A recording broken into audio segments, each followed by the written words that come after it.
Janasena party Anakapalli parliament అభ్యర్థి చింతల Parthasarathi nomination దాఖలు చేశారు. నామినేషన్ వేయడానికి అనకాపల్లి నుంచి విశాఖపట్నం కలెక్టరేట్ వరకు ఆర్టీసీ బస్సులో వెళ్లారు.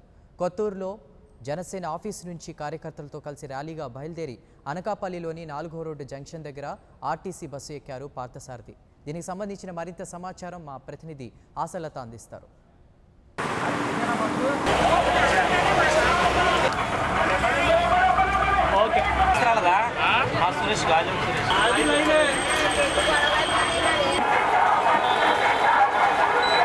నిజాయితీకి నిరాడంబరతకు మారుపేరు జనసేన అనే విషయాన్ని మరోసారి ప్రూవ్ చేశారు విశాఖ జిల్లా అనకాపల్లి పార్లమెంట్ నియోజకవర్గ అభ్యర్థి చింతల పార్థసారథి. సామాన్య కార్యకర్తల ఆర్టీసీ బస్సులో అనకాపల్లి నుంచి విశాఖపట్నం వరకు వెళ్ళి అక్కడ కలెక్టరేట్లో నామినేషన్ దాఖలు చేయనున్నారు. హంగు ఆర్భాటాలకు దూరంగా జరుగుతున్న ఈ నామినేషన్ ఎందుకు ఏ విధంగా చేస్తున్నారు ఆయన అడిగి తెలుసుకున్నారు. సార్ చెప్పండి, ఇంతవరకు నామినేషన్స్ అంటే ఒక భారీ హంగు, అదేవిధంగా ఆర్భాటాలు, చాలా వరకు జనసందోహంతో ఉంటుంది. మీరు ఈ విధంగా నామినేషన్ వేయడం అనుకున్న కారణాలు?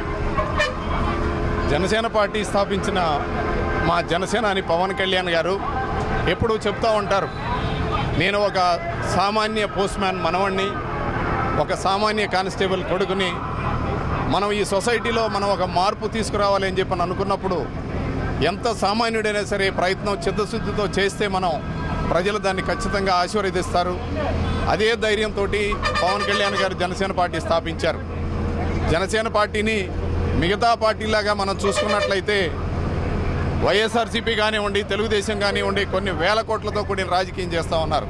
కానీ పవన్ కళ్యాణ్ గారు తనకున్నటువంటి సినిమా జీవితం అందులో సంపాదించిన 4 డబ్బులతోటి ఎవరికీ భయపడకుండా మనం డబ్బు ప్రభావితం లేనటువంటి ఒక మార్పుతో కూడిన రాజకీయం చేయాలి అని మనం చిత్తశుద్ధితో నిజాయితీతో చేయాలనుకున్నప్పుడు, ప్రజలకు సేవ చేయాలనుకున్నప్పుడు ఇలాంటి రాజకీయం చేస్తేనే ప్రజలు ఆశీర్వదిస్తారనే సిద్ధాంతాన్ని పవన్ కళ్యాణ్ గారు నమ్ముకున్నారు.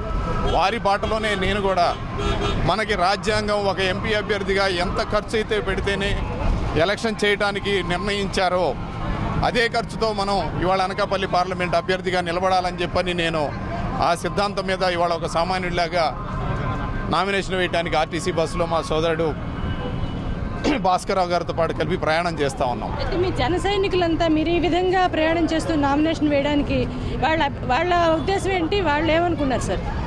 జనసేనలో ఉన్నటువంటి యువశక్తి అంతా మీకు తెలుసు.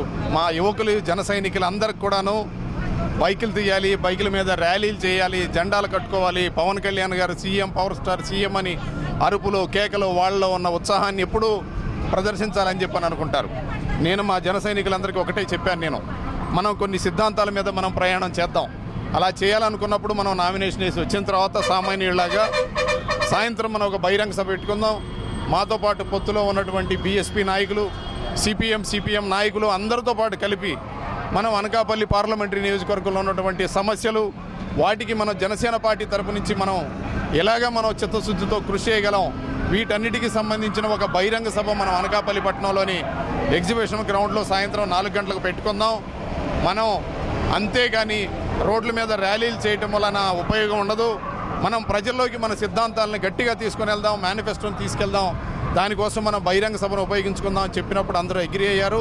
సాయంత్రం మంచి బహిరంగ సభను జరుపుకుంటాం. మేము అనకాపల్లి పార్లమెంట్ సెగ్మెంట్కి సంబంధించి ఇటువంటి నిర్ణయం తీసుకోవడం, ఈ విధంగా నామినేషన్ చేయడం అనేది మీకు ఎట్లా అనిపిస్తుంది? అనకాపల్లి అసెంబ్లీ అభ్యర్థిగా చాలా సంతోషంగా ఉంది. అన్నకు వచ్చిన ఆలోచన ముందు నాకు కూడా వచ్చింటే నేను కూడా అలాగే వేసి ఉండేవాడినేమో.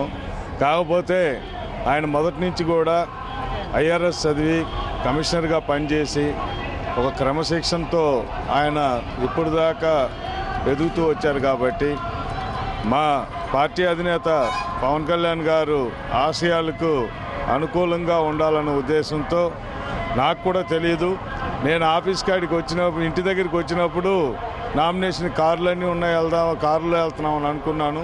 అక్కడికి వస్తాను, లేదు తమ్ముడు మన ఇద్దరం బస్సులో వెళ్తున్నామని అన్నాడు. నాకు కూడా చాలా హ్యాపీ అనిపించింది.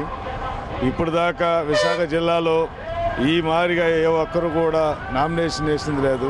ఇది కొత్త మార్పు.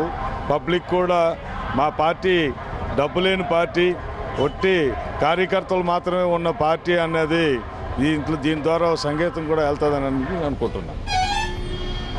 చూసుకుంటే ఒక వినూత్నంగా 10 మందికి ఆదర్శంగా ఆయన నామినేషన్ వేయడం కూడా చాలా వరకు సంతోషదాయకం అంటున్నారు. దీంతోపాటు రాష్ట్రంలో ఇంతవరకు ఏ అభ్యర్థి కూడా ఏ జనసేన కావచ్చు మిగతా పార్టీలకు సంబంధించిన ఏ అభ్యర్థి కూడా ఈ విధంగా ఒక సామాన్య కార్యకర్తల ఆర్టీసీ బస్సులో ప్రయాణం చేసి దాదాపుగా 40 కిలోమీటర్ల దూరం ప్రయాణం చేసి నామినేషన్ వేయడం అనేది చాలా అరుదని కూడా తెలియడం జరుగుతుంది. ఇది ఇక్కడ పరిస్థితి. ఇమ్రాన్తో కలిసి ఆశా 99 కోసం విశాఖ జిల్లా అనకాపల్లి నుంచి. For more updates, please subscribe 99 TV Telugu.